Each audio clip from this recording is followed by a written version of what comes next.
Dateline, with Jane Pauley and Stone Phillips, plus Tom Brokaw, Katie Couric, and Maria Shriver. Dateline will continue after this brief message.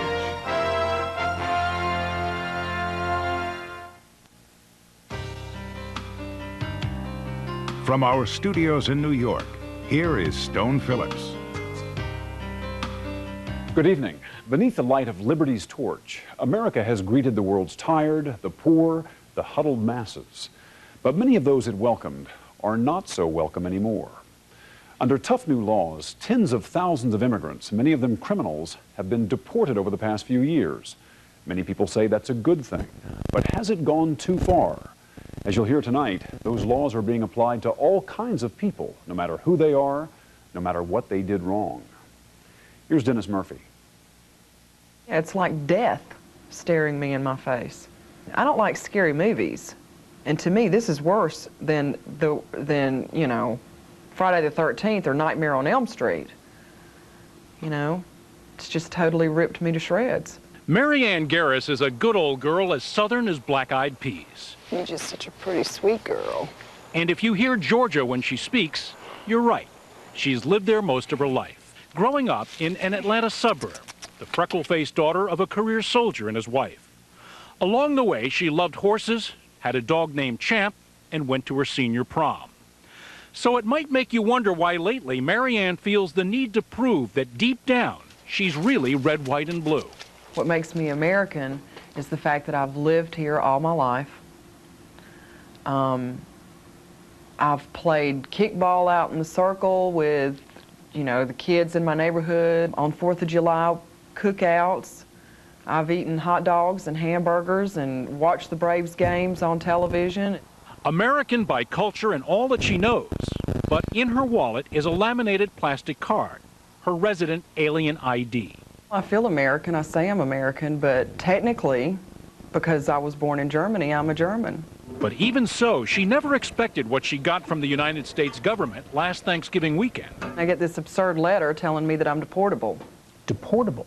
Deportable. The United States government was throwing you out. Right. What could Mary Ann Garris have done to become such a target? She was shocked to learn that under a controversial new law, the U.S. government has the right to throw her out. And she found out she's not alone. Did you ever think that the United States government could do this to you? No. No.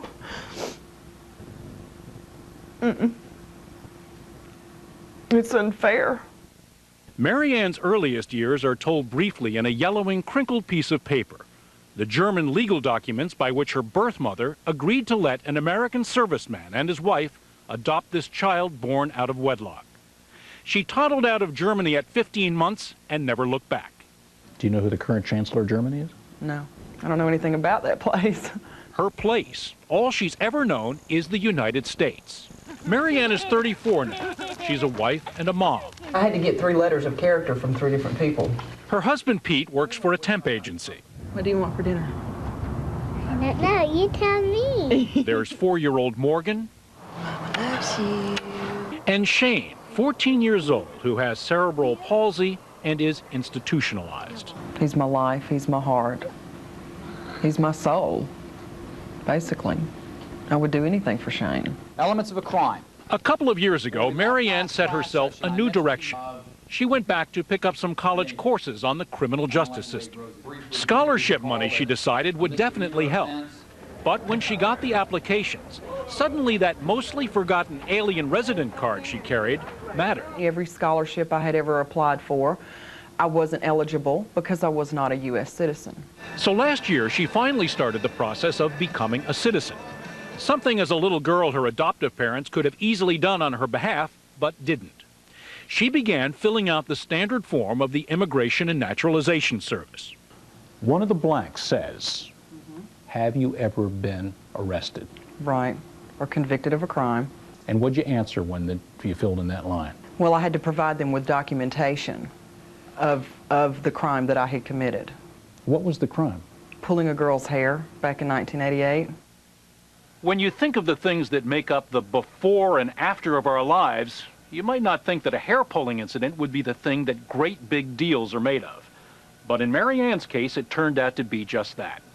As she tells it, 12 years ago, when she was 22, she caught her boyfriend with another girl. I pulled her hair. I opened up her car door and pulled her hair and yelled at her a couple of times. You shouldn't have done that. No, and I knew better. Especially the next morning when she realized that the hair pullee had pressed charges, claiming that Mary Ann had not only pulled her hair, but had also grabbed her around the neck, a claim that Mary Ann denies. But after her arrest, she pleaded guilty to simple battery, a misdemeanor. Turned myself in, went to court, got sentenced to 12 months probation, a fine, community service. End of story. So I thought. Until that day you went and applied for U.S. citizenship. Right. When you got to that line, asking, have you ever been arrested, convicted, did you say, uh-oh? Did you have a little slowdown? No. I filled in the blanks without hesitation because I knew that that was the right thing to do. She turned in the INS form and then 2 days after Thanksgiving got that scary letter. It was from Immigration and Naturalization.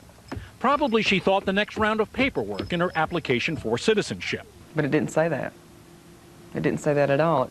The INS was writing to inform Mary Ann that she was deportable, no longer welcome in the United States, because she had committed the crime of simple battery over 11 years ago. I just couldn't believe my eyes. I was just like totally dumbfounded by the whole thing. Scared, petrified. I have lost countless hours of sleep over this. When you sort of play it out in your mind, what do you see yourself doing? Get off the plane. There you are. Germany. I just don't want to think about it.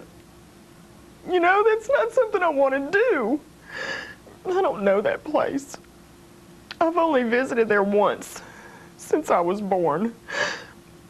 It is not my home. Georgia is my home, and it'll always be my home. You can take me out of Georgia, but you'll never take Georgia out of me. Never. What Mary Ann Garris didn't realize when she decided to apply for citizenship was that the U.S. Congress had toughened up the immigration law back in 1996. USA! USA! It was a time of politically hot rhetoric. Send them back where they came from, the foreigners, especially if they're known to have criminal convictions. Mary Ann was caught in one of the toughest new provisions of the law.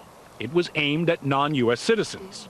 The law states that certain kinds of crimes, even if they were treated as misdemeanors like Mary Ann's hair-pulling incident, even if a person was put on probation and served no time, those offenses would be upgraded after the fact to aggravated felonies.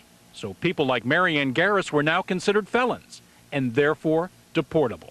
From what I understand by the law, they were going after murderers and rapists and that sort of thing. As menial as my crime is, I fall under the same category. And another provision, no waivers. So a judge can't even say, this is silly, let her stay.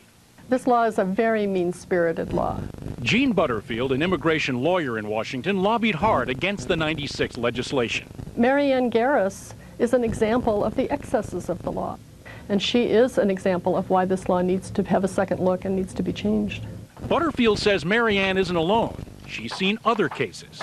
A decorated Vietnam veteran from Japan who's lived here since he was 12, a minor conviction 20 years ago. And she can cite lots of others. You shouldn't be punished for something that happened many, many years ago that wasn't even a deportable offense at the time it happened. And even the INS doesn't like what's going on. In a letter to the Miami Herald, INS Commissioner Doris Meisner wrote, in some respects the law went too far, and many people have been caught up in the wide net cast by the 1996 law. So if people like Mary Ann Garris hate the law, immigration lawyers hate the law, and even the INS has problems with it, then who's for it? Most of the law is absolutely great. Meet Dan Stein. He heads an organization called FAIR, a group that advocates restrictions on immigration. He worked hard to get the tougher immigration law passed in 1996, and he stands by it now. The law needs to be protected because it's going to keep serious criminal alien offenders off the streets. Get them out of the country. And Stein says it's working. Last year, over 62,000 criminal aliens were deported. Most of them, says Stein, were dangerous and violent offenders. And Stein argues the number of violent deportees has increased considerably since the law was toughened up. resulting, he says, in a lower crime rate. If Congress were to go back and undo the '96 law, they may undo it in such a way that allows very bad people to stay in this country. Stein admits that Mary Ann Garris isn't one of those people. But how does he propose we protect people like her from being caught in the web? In the end, there's no reason why the Immigration Service can't use its own discretion to enforce this law in a way that's equitable, fair, and consistent with what Congress intended. The INS says it's now making guidelines to protect the other Mary Anns of the United States. But it also says using its discretion is not the solution to the problem. It says change the law so a judge can decide these cases, not the INS. And not every case is as obvious as Mary Ann's. What about this one? A 37-year-old New York woman convicted of shoplifting, now facing deportation to Italy. A minor crime perhaps, but she's been busted for that minor crime more than a dozen times in the last 3 years. Should she be deported? Or what about this one? A Dallas man convicted as a teenager 15 years ago of selling a small amount of marijuana, now facing deportation to Russia. But consider this.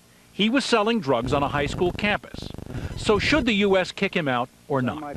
Neither of the two main authors of the bill, Texas Congressman Lamar Smith or Michigan Senator Spencer Abraham, would talk to Dateline. But Abraham sent us a letter saying he would hold hearings to ask the INS to explain their lack of judgment in these matters.